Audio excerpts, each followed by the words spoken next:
Tabut Perjanjian adalah benda suci berlapiskan emas yang dikenal oleh orang Yahudi, Kristen, dan kaum Muslim. Benda itu juga dikenal oleh banyak orang seperti digambarkan dalam film-film.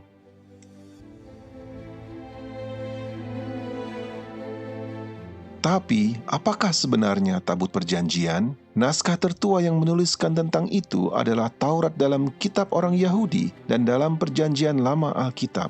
Itu menceritakan tentang Allah yang berkuasa yang mengklaim sebagai pencipta planet bumi ini. Dia menulis 10 hukum pada 2 loh batu. Kedua loh itu disimpan di dalam peti yang bersalutkan emas itu. Peti itu mempunyai tutup yang dinamakan tutup pendamaian dan ada 2 kerup pada kedua ujungnya. Tabut itu digunakan untuk 2 tujuan yang berbeda. Di atas tutup pendamaian itu, Sang Khalik menyatakan dirinya sebagai pemberi hukum dan tabut itu berfungsi sebagai tahta pemerintahan Allah. Yang kedua, tabut itu diletakkan di dalam bait suci bersama-sama dengan perkakas-perkakas suci lainnya.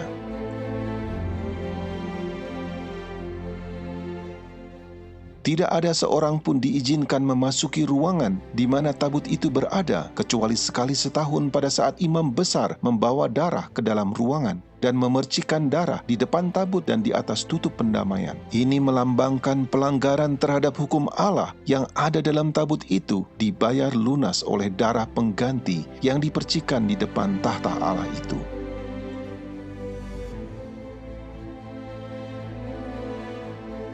Tabut itu kemudian dipindahkan ke bait suci yang pertama di Yerusalem beberapa saat sebelum tentara Babel mengepung kota itu dan menghancurkan bait suci. Tabut itu telah menghilang atau disembunyikan orang. Sejak itu, banyak cendekiawan, para teolog, ahli-ahli sejarah dan arkeolog bertanya-tanya, apa yang terjadi dengan tabut itu? Apakah memang benar-benar ada atau hanya cerita dongeng saja? Tak seorang pun diizinkan menyentuh tabut perjanjian itu. Beberapa kali ada yang melanggar aturan ini mendapat hukuman mati. Tabut itu mengikuti orang Israel waktu berperang. Pada saat dirampas oleh musuh, tabut itu mendatangkan tulah sehingga mereka mengembalikan kepada pemiliknya.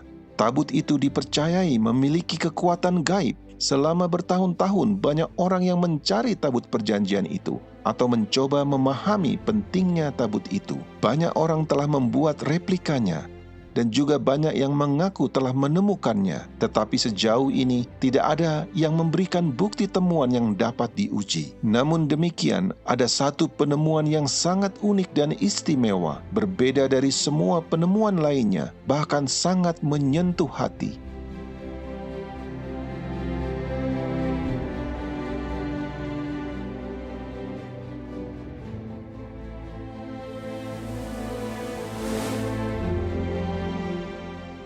Menghilangnya tabut itu adalah suatu misteri sampai sekarang ini. Sumber yang menyebutkan tempat disembunyikannya ditulis lama sejak menghilangnya tabut itu dan didasarkan hanya pada cerita dongeng atau menduga-duga saja. Terakhir kali disebutkan dalam Alkitab adalah ketika Raja Yosia memerintahkan supaya tabut itu dikembalikan ke dalam bait suci dan bahwa Babel menaklukkan Yerusalem pada masa putra-putra Yosia.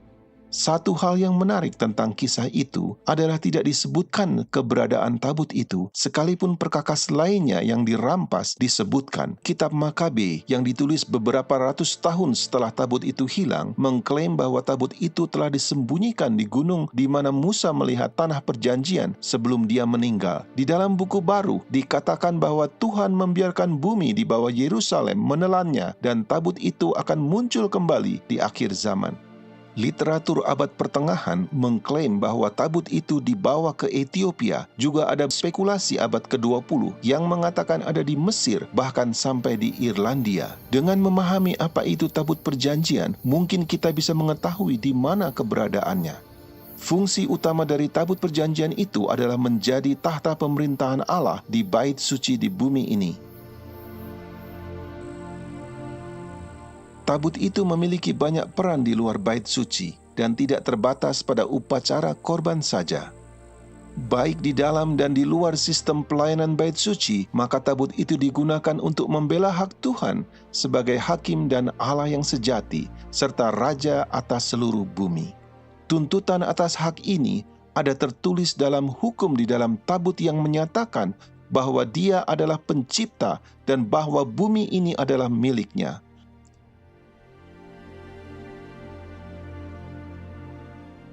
Allah yang mengilhami Alkitab mengatakan, tabut Tuhan, Tuhan semesta bumi. Akulah yang empunya seluruh bumi. Sebab Tuhan yang maha tinggi adalah dahsyat, Raja yang besar atas seluruh bumi.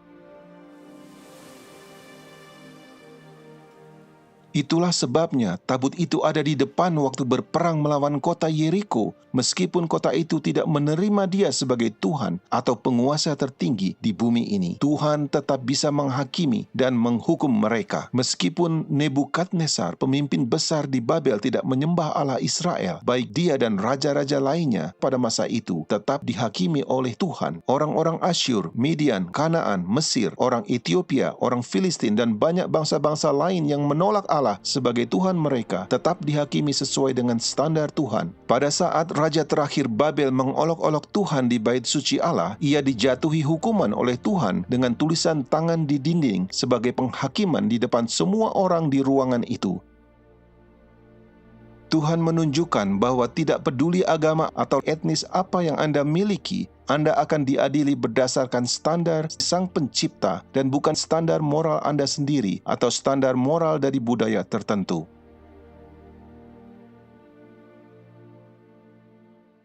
Salah satu fungsi dari tabut perjanjian adalah berjalan di depan umat Allah di padang belantara dan untuk memimpin ke tempat peristirahatan mereka. Tabut itu hadir untuk menyelesaikan perselisihan kekuasaan siapa yang dipilih Tuhan. Tabut itu juga memimpin di depan mereka sebelum masuk ke sungai Yordan, dan sungai itu secara ajaib terbelah sehingga mereka bisa menyeberang.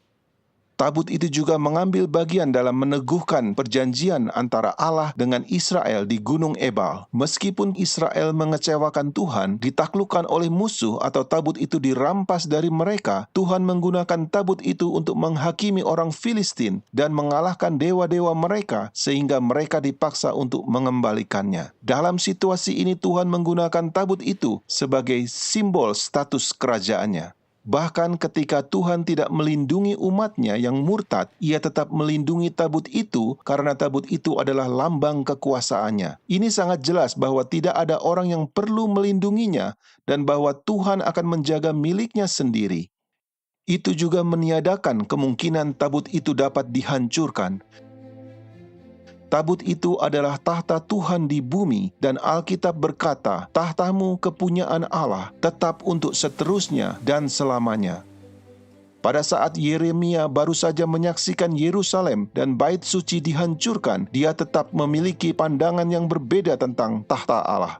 Engkau ya Tuhan, bertahta selama-lamanya. Tahtamu tetap dari masa ke masa. Jadi, apa yang sebenarnya terjadi dengan tabut itu? Yeremia telah diberitahu oleh Tuhan bahwa kota dan bait suci itu akan dihancurkan. Ia telah siap dan begitu juga sahabat-sahabatnya. Hal yang paling alamiah yang harus dilakukan adalah menyembunyikan benda yang suci itu, tabut perjanjian Allah. Nubuatan tentang akhir zaman yang tertulis di Alkitab mungkin dapat memberikan petunjuk kepada kita di mana tabut itu akan muncul kembali. Akan terjadi pada hari-hari yang terakhir, dan mari kita naik ke gunung Tuhan, sebab dari Sion akan keluar pengajaran dan firman Tuhan dari Yerusalem.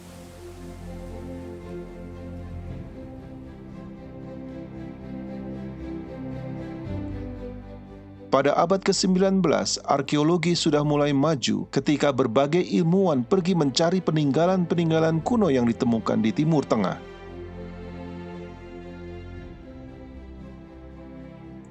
Dari kuburan dan kuil-kuil di Mesir sampai pada catatan sejarah kota-kota yang ada di Mesopotamia dan Palestina, Alkitab sebagai buku sejarah adalah bukti yang dapat dipercaya. Jadi, melalui tulisan-tulisan kuno dari bangsa-bangsa lain, kitab suci semakin diteguhkan.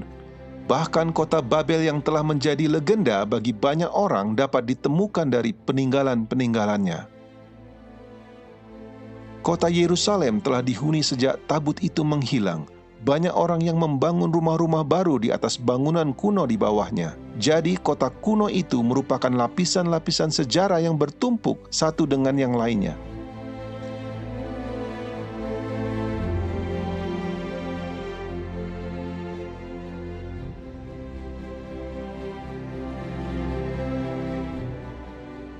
Pada tahun 1854, seorang misionaris, James Barclay, berjalan-jalan di sepanjang tembok tua di Yerusalem dan secara kebetulan memasuki gua utama di bawah kota tua yang penuh terowongan-terowongan dan lubang-lubang. Gua-gua ini sudah ditutup selama berabad-abad dan panjangnya sejauh 5 blok. Pada tahun 1867, Tuan Jenderal Charles Warren melakukan penggalian di kota tua itu dan di bukit di mana bait suci itu berdiri. Ia menemukan terowongan-terowongan di bawah lantai dasar. Pada tahun 1873, Charles Clermont Ganneau, seorang orientalis Prancis dan seorang arkeolog, menemukan kerup diukir di batu di dalam gua.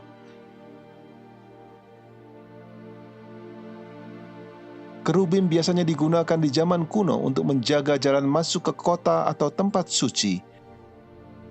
Kerub itu mempunyai keunikan dan mirip dengan apa yang ada pada saat tabut itu menghilang.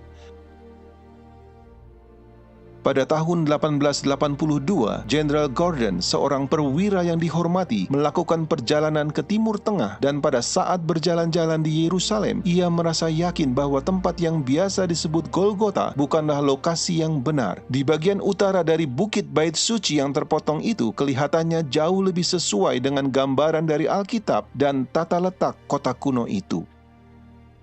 Dia mulai melakukan penggalian di sana, tetapi dia harus pergi untuk membantu konflik di Sudan, di mana dia meninggal dan tidak sempat menyelesaikan pekerjaannya. Namun dia sempat menuliskan surat kepada seorang sahabatnya yang berisi suatu pernyataan yang mengejutkan, sesuatu yang terjadi yang tidak sempat dijelaskan. Di bagian utara gunung yang dimaksud dengan Bukit Tengkorak juga merupakan tempat yang disebut Gua Yeremia, di mana dia menuliskan kitab ratapan, kitab yang sama di mana Yeremia mengatakan, tahta Allah tetap selama-lamanya.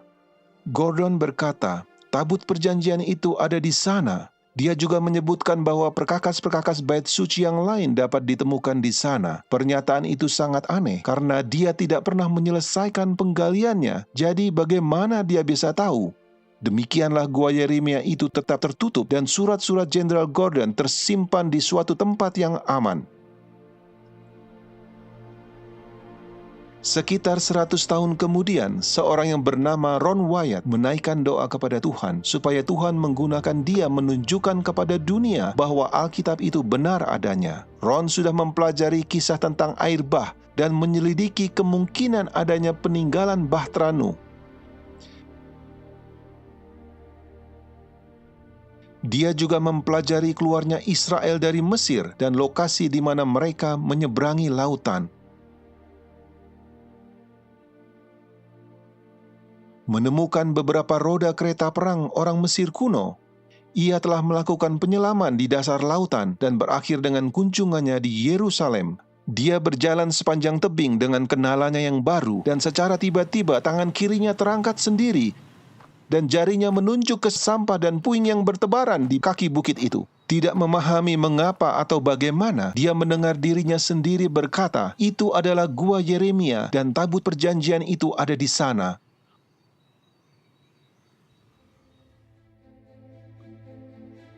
Ron bingung dengan apa yang terjadi, sesuatu yang belum pernah dialami sebelumnya. Dia bahkan tidak pernah berpikir untuk mencarinya. Merasa terbeban, lalu dia pulang ke rumah dan belajar apakah benar tabut itu ada di sana atau kemungkinannya. Dia mempelajari tentang tembok pengepungan oleh tentara Babel pada saat tabut perjanjian itu terakhir terlihat. Dia berusaha mencari tahu kapan itu dipindahkan dan juga perkiraan di mana lokasi yang mungkin dan kapan tabut itu disembunyikan. Dan ternyata dia benar-benar melihat suatu kemungkinan bahwa tabut itu bisa disembunyikan di bawah sistem terowongan itu.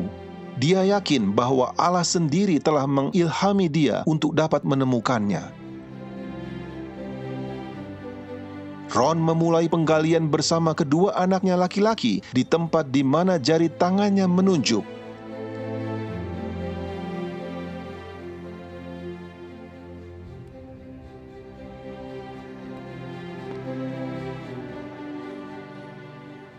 Tetapi belum lama kemudian menemui batu gunung yang besar, membuat penggalian itu sulit. Lalu mereka mencoba penggalian beberapa meter di sebelah kanannya, dan ketika mereka memulai menggali lagi, mereka menemukan 3 lubang persegi di dinding bukit. Ron menduga itu bisa menjadi tempat yang dipakai untuk memasang papan tanda di zaman Romawi. Lagi pula Golgota dekat dengan jalan utama pada masa Tuhan Yesus, dan ini bisa jadi tempat di mana Yesus disalibkan. Sebuah kutipan terkenal dari Quintilian menjelaskan, "Setiap kali kami menyalibkan penjahat, jalan raya yang ramai dipilih sehingga banyak orang akan melihatnya dan tergerak oleh rasa takut olehnya. Karena semua hukuman itu tidak banyak berkaitan dengan pembalasan dendam, tetapi sebagai contoh." Lokasi Golgota di mana gereja Bizantium itu dibangun bukanlah di jalan raya seperti di tempat ini. Apakah mungkin lubang persegi itu digunakan untuk menaruh papan tanda yang menyatakan kepada orang banyak tentang kejahatan yang dilakukan oleh para penjahat? Dia mulai berpikir bahwa sisi gunung itu bisa jadi tempat di mana orang disalibkan. Dia meneruskan penggalian ke bawah, tapi tanahnya sangat labil, sehingga dengan alasan ini mereka kembali ke tempat semula dan berharap mereka bisa menggali di sekitar batu besar itu. Kali ini mereka menemukan cara untuk menggali di antara tebing dan batu, dan tebing itu hampir membentuk atap saat mereka menggali ke bawah. Sementara menggali terus, Ron menemukan sesuatu seperti lubang untuk tali yang dipahat di permukaan tebing.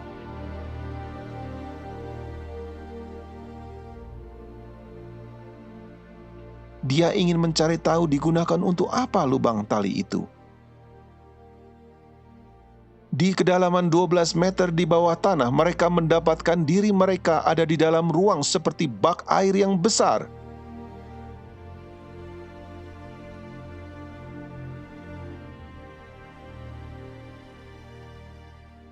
Bentuknya seperti lingkaran dan memiliki tangga yang menurun ke dalam. Ron bertanya-tanya kalau itu mungkin digunakan untuk menyimpan gandum dan kemudian digunakan sebagai bak air. Lalu dia memahat plaster lapisan dinding dan menemukan banyak tembikar di antara tanah dan puing-puing yang digunakan untuk menguruk bak itu. Pada saat dia menunjukkan potongan-potongan tembikar itu ke otoritas barang-barang kuno, mereka memeriksanya dan memberitahu Ron bahwa itu adalah peninggalan dari zaman Yebus. Barang temuan yang paling muda tertanggal dari zaman Romawi. Ron meneruskan penggalian di bawah relung persegi yang dia temukan itu. Berdasarkan tembikar dan koin yang mereka temukan, mereka tahu bahwa mereka sedang berada di lapisan Romawi. Pada saat penggalian, mereka juga menemukan banyak tulang-tulang jari yang menguatkan kecurigaannya bahwa tempat itu dulunya adalah tempat untuk eksekusi. Selain dari penyalipan, rajam dengan batu juga dilakukan selama masa Yahudi Romawi. Di bagian luar struktur seperti bak yang Ron temukan itu, dia menemukan struktur lain seperti lingkaran. Hanya bagian dasar dari struktur yang melingkar itu kelihatan utuh.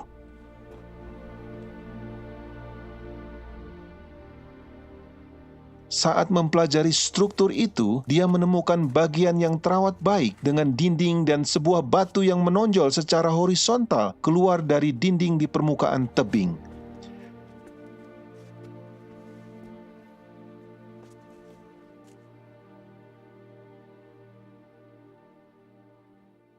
Beberapa kaki di depannya, dia perhatikan ada sebuah batu persegi yang kelihatannya tidak alami. Dengan berhati-hati, dia mengangkat dan menemukan lubang persegi yang dipahat di bawahnya. Mungkinkah ini lubang salib itu? Saat dia memeriksa lubang itu dan membersihkan tanah di sekitarnya, dia menemukan celah retakan yang besar dari lubang itu. Kelihatannya lubang itu digali di atas dataran yang lebih tinggi.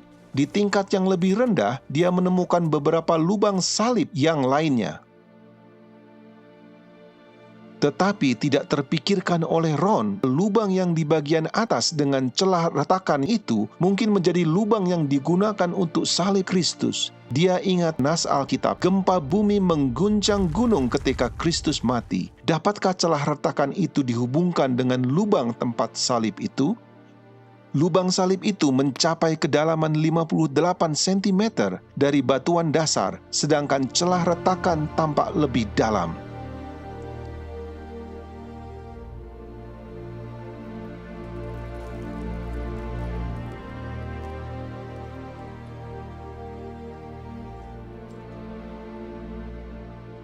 Ada kemungkinan bahwa banyak orang mengetahui tempat di mana Yesus disalibkan dan banyak pengikutnya yang ingin menjadikan tempat itu sebagai tempat peringatan.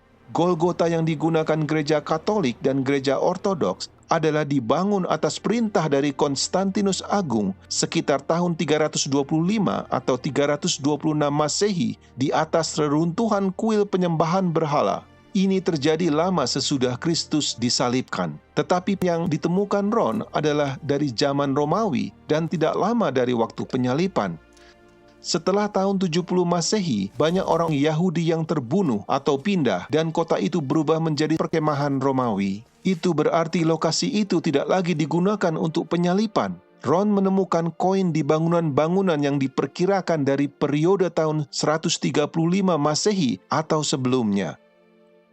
Di tahun 130 Masehi, orang Kristen lebih disukai daripada orang Yahudi. Oleh karena itu, kemungkinan struktur ini dibangun oleh orang-orang Kristen zaman itu atau sebelumnya. Artinya bahwa itu mungkin adalah tempat yang pertama yang diakui sebagai Golgota yang asli. Golgota yang dibangun oleh gereja Bizantium lebih dari 200 tahun kemudian dibuat pada saat banyak orang telah melupakan tempat itu. Semakin dekat pada saat penyaliban, semakin mereka lebih tahu dengan jelas rincian apa yang terjadi. Dengan fakta ditemukannya koin-koin oleh Ron di bangunan-bangunan kuno dari tahun 135 Masehi menunjukkan siapapun yang membangun dan menggunakan bangunan kuno itu rupanya telah mengabaikan dan meninggalkan wilayah itu. Bukti dari pondasi bangunan yang masih utuh mungkin menunjukkan bahwa bangunan itu tidak dihancurkan oleh tangan penjajah, tetapi kemungkinan besar tidak digunakan dan menjadi rusak. Akhirnya, bangunan itu tertutup dengan debu dan puing-puing.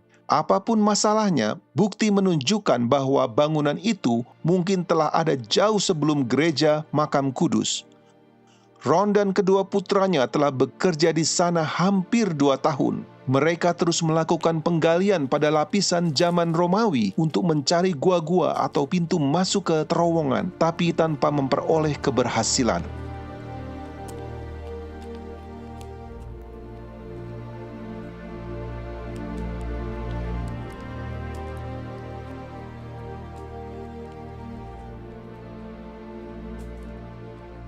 Ron tergerak untuk menembus celah yang retak pada dinding tebing. Mereka semua berdoa dan terus merasakan dorongan itu. Mereka menggunakan palu dan pahat, dan dalam waktu yang singkat, mereka bisa melihat ruangan terbuka di belakang. Mereka memperbesar lubang itu sehingga mereka dapat masuk ke gua itu. Di dalam ruangan itu, tinggi dan lebarnya sekitar 4,5 meter. Pada mulanya, Ron sangat bersemangat ketika menemukan gua itu dan berpikir mungkin tabut itu ada di dalamnya. Tetapi ternyata kosong, dan dari ruang itu dapat terlihat banyak sekali lorong-lorong dan lubang-lubang di dalam gunung.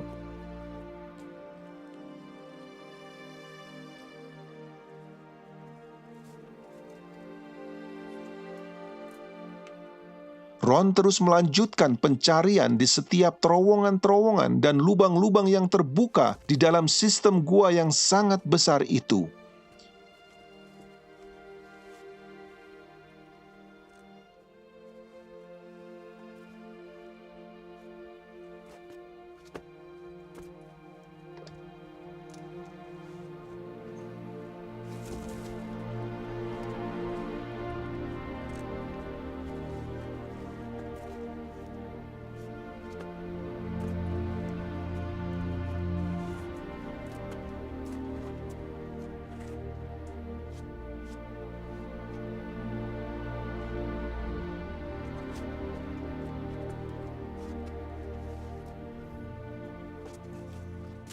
Selama 2 tahun mereka pulang pergi antara Amerika dan Yerusalem mencari uang supaya mereka dapat kembali dan meneruskan pencarian itu.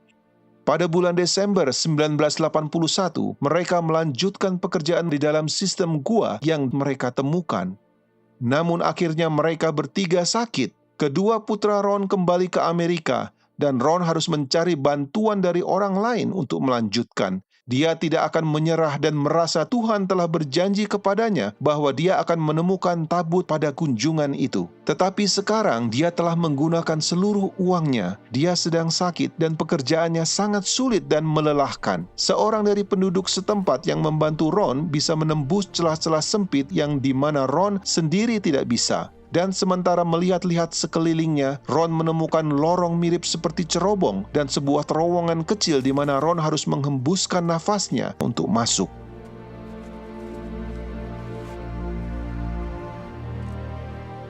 Kemudian dia melihat sebuah stalaktit yang panjangnya sekitar 40 cm di depan dinding tebing.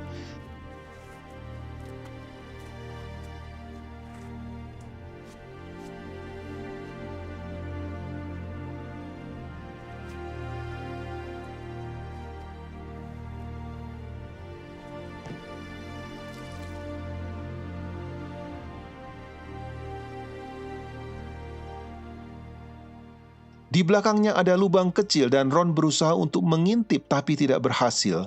Kemudian dia memperbesarnya sedikit dan bisa melihat ada gua di dalamnya. Tetapi kelihatan tidak begitu menjanjikan dan tampak seperti gua yang penuh dengan batu-batu.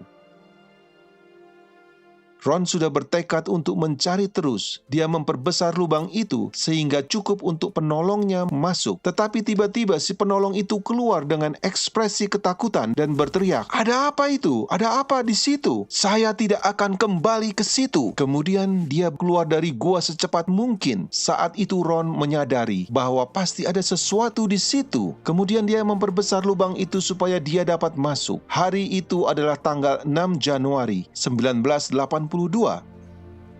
Ada kira-kira 45 cm jarak antara batu-batu itu ke dinding langit-langit.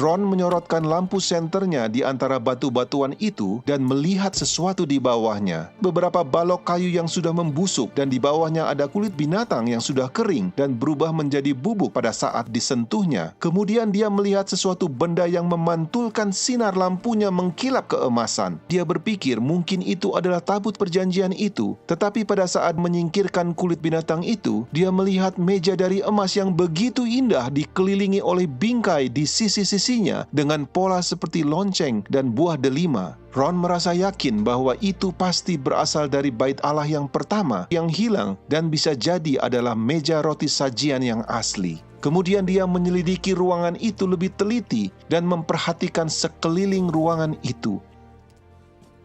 Dia menggunakan lampu senternya dan melihat sebuah celah di langit-langit. Dengan memanjat di batu-batuan belakang ruangan itu, dia melihat sebuah peti batu tepat di bawah celah retakan. Peti itu mempunyai tutup yang terbelah dua dan belahan yang lebih kecil bergeser ke samping sehingga membuat celah ke dalam peti batu itu. Sayangnya, tutup itu terlalu dekat ke langit-langit sehingga dia tidak dapat melihat ke dalam peti itu. Ada bercak hitam di celah retakan langit-langit dan juga ada bercak di pinggiran tutup peti yang terbuka. Celah retakan di langit-langit persis di atas celah bukaan tutup peti batu itu, di mana bercak hitam jatuh dan masuk ke dalam peti batu itu.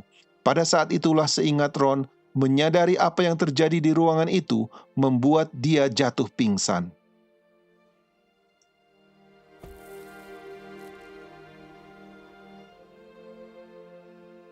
Pada saat Ron menyadari bahwa celah di langit-langit adalah ujung celah yang berasal dari lubang salib yang ditemukan di dataran beberapa meter di atasnya dan bercak hitam adalah darah yang mengalir melalui celah retakan itu ke dalam kotak batu, dia tahu persis bahwa tabut perjanjian itu ada dalam peti itu. Tetapi yang paling menakjubkan adalah darah Kristus jatuh menetes di atas tutup pendamaian tabut perjanjian itu.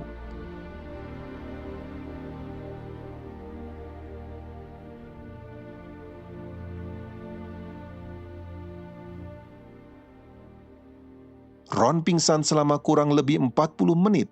Kemudian dia kembali ke gua dan berhasil memastikan bahwa itu benar-benar tabut perjanjian. Lalu dia memberitahu pemerintah Israel tentang penemuan itu, tetapi Ron diminta untuk merahasiakannya. Ron merasa tidak bisa tinggal diam begitu lama. Ron mengunjungi ruangan itu beberapa kali dan melaporkan ada beberapa perabot yang lainnya selain tabut perjanjian dalam peti batu itu, yaitu kaki Dian yang bercabang 7 dengan pelitanya dari bait suci yang pertama, mesbah pembakaran ukupan dari emas, meja roti sajian, pedupaan emas, efod, topi imam dengan delima gading di ujungnya, timbangan uang dari kuningan, minyak lampu, sebuah cincin kuningan, dan pedang yang sangat besar.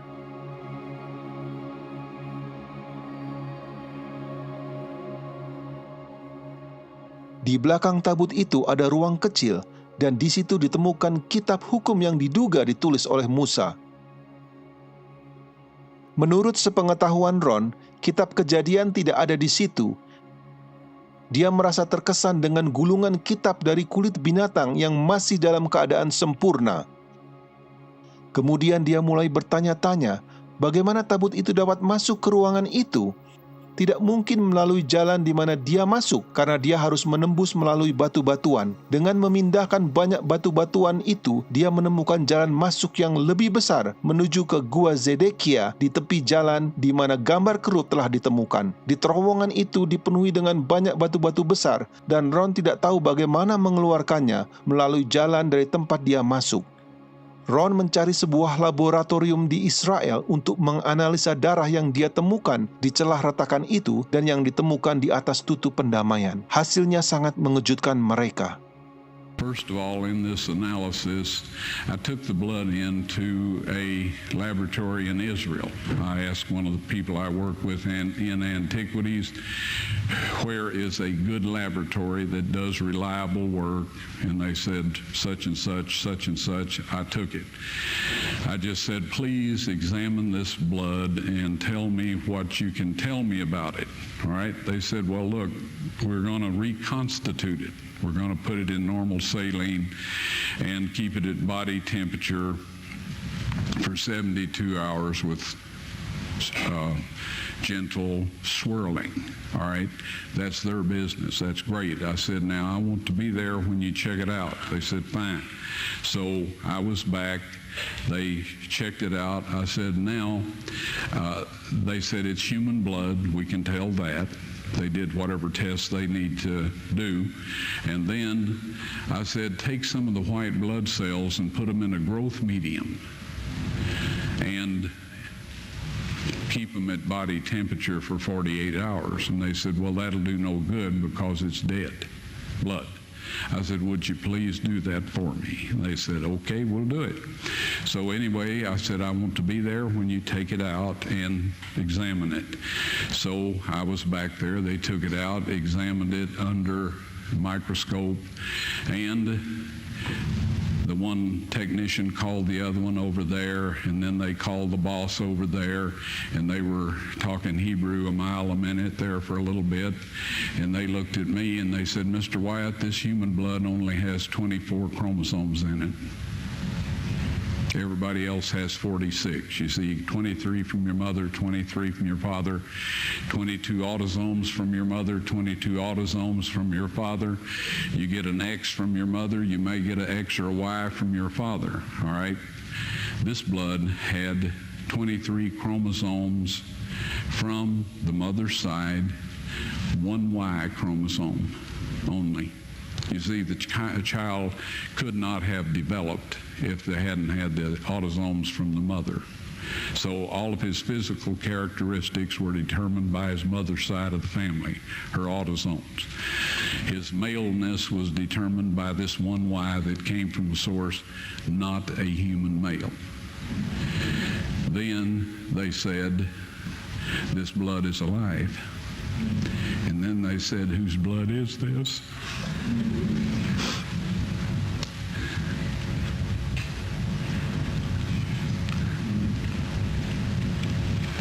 I said, it's the blood of your Messiah.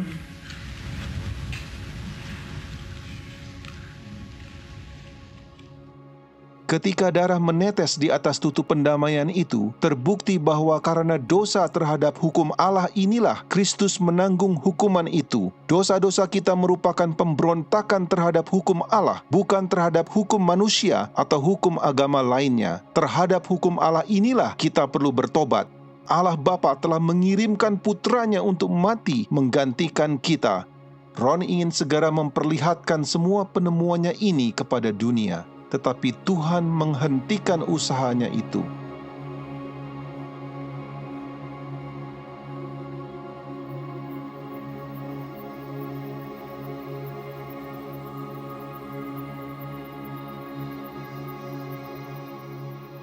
Pada kunjungannya yang keempat, Ron mendapati ruangan itu sudah dibersihkan dan perabot-perabotnya sudah disusun menurut aturannya. Pada saat itu tiba-tiba Ron merasakan kehadiran malaikat di ruang itu dan melihat 4 malaikat, 2 berdiri di satu sisi tabut dan 2 di sisi lainnya. Mereka memberitahu Ron bahwa mereka ditugaskan untuk menjaga tabut itu dan kemudian mereka meminta Ron untuk menaruh kameranya pada tripod dan membuat video.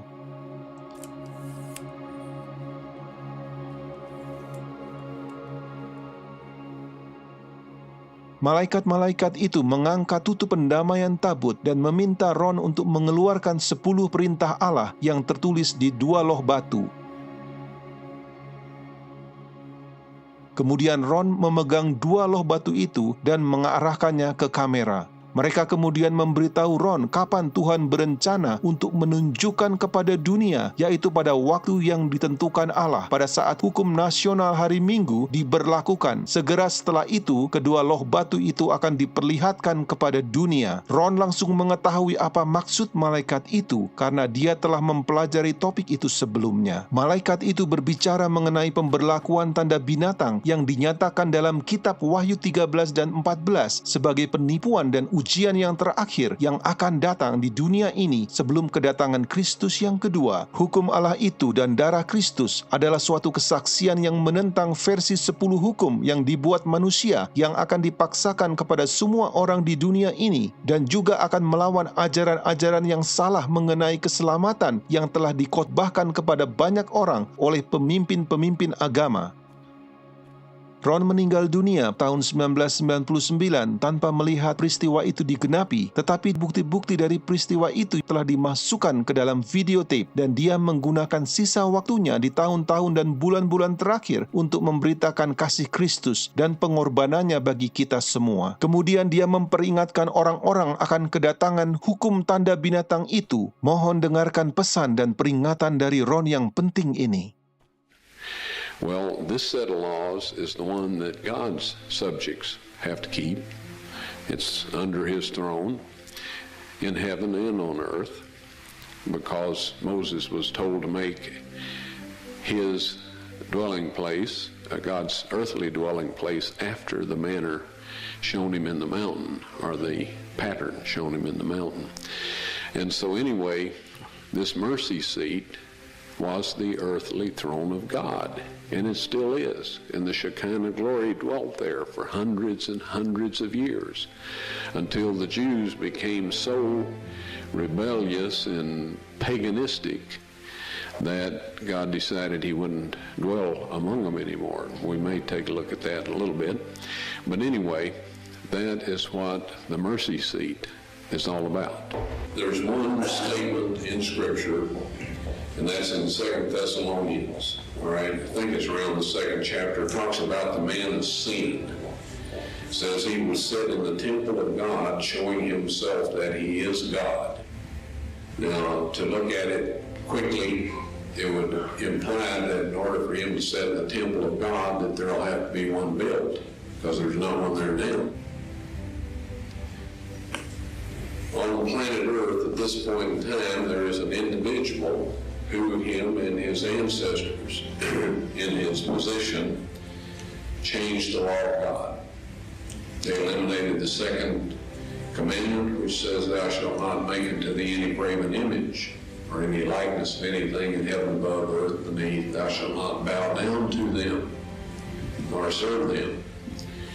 That kind of interfered with the way they wanted to do things, so they eliminated that. They divided number 10 into 2, so the number would still be 10. Yes, the tables of stone were found in the Ark of the Covenant. I personally removed them with the assistance of 4 angels who lifted the mercy seat, which I would estimate weighs about 900 pounds of solid gold. And one of these angels told me to take the tables of stone out of there. He said God wants everyone to see those. And so I took them out, backed up, stood there, frozen in place, and I just can't describe my physical state or mental state or anything else. If I didn't have some physical evidence to prove it happened, I think I had a dream or something. But anyway, they are now available to be shown, but we won't say. Actually, they're on a stone ledge right in the same chamber. That's where the angel put them after I handed them to him. I didn't know what to do with them. And I was told that these are to be presented with the blood evidence when the mark of the beast law is passed or enforced. Now, I know everybody wonders about what it is, the mark of the beast. You've heard all kinds of rumors, stories, and all of this. I'll tell you quick and simple. If you keep the 10 commandments that God wrote upon those tables of stone, and about which he says in Psalms 89:34, those of you that are writing down text, you'll want this one. Psalms 89:34. He says, my covenant will I not break, nor alter the thing that has gone out of my lips. He spoke the 10 commandments from the mountaintop. He wrote them in stone, and he says, nothing will change, right? If you keep that law, you will receive the seal of God. Soon there will be a set of man-made laws, best intentions, surrounded by a barrage of salubrious soliloquies and sepulchral solicitudes. That's all kinds of stories and all of this, instigated by the devil to make you think that this is the best thing that ever happened to the human race and that you could just want to go along with it voluntarily. These man-made laws will require that you break God's 10 commandments. Christ said of the Pharisees, for it is in vain that they do worship me, teaching for doctrines the commandments of men. If you keep those man-made laws and break God's 10 commandments, you will receive the mark of the beast. Nobody has the mark of the beast at this point in time. You can only get it after that those laws are enforced. Now, is that hard? When a bunch of man-made laws are passed and enforced that require you to break God's 10 commandments, the penalty for not keeping those laws is that you cannot buy or sell. That is the mark of the beast. We will say, friends, keep this law and you receive the seal of God. Keep the laws that man has made that force us to break God's law, and we have the mark of the beast. That may sound a little simple. I know there's people that say it's a computer chip and all kinds of stories. It is keeping the laws of man instead of the laws of God. As Christ said to his disciples when speaking of the Jewish leaders in his day, he said, for it is in vain that they do worship me, teaching for doctrines the commandments of men. God did not accept Abel's or Cain's offering of fruit and vegetables. He will not accept any substitute for our loyalty to Him, but keeping His 10 Commandments. And there will come a time, folks, when if you do that, you will not be able to buy or sell. Now, in Psalms 89:34, he says, "My covenant will I not break, nor alter the thing that has gone out of my lips." Okay? That means that the 10 Commandments, which is the covenant, He won't change that. He spoke it from the mountaintop, and it's recorded in the 20th chapter of Exodus. He won't change that. When I saw the tables of stone and saw what they said exactly the same thing that the original Hebrew text says in the book of Exodus. Exactly. All right? And that will not change. Now, the Bible warns us that Satan will come with signs and lying wonders. All right? How can we tell what is a miracle by Satan? Because he's a supernatural being. All of the fallen angels are supernatural beings. They can do things that are miraculous from our point of view. How can we tell what's of God and what's not? If they say God's 10 Commandments are binding, to break those is to sin, then they're of God. If they say anything other than that, they are not God, and we have no business listening to them, regardless of what kind of miracles they are performing. The tables of stone will be on display after the National Sunday Law is enforced. That is the exact words of the angel, as I recall.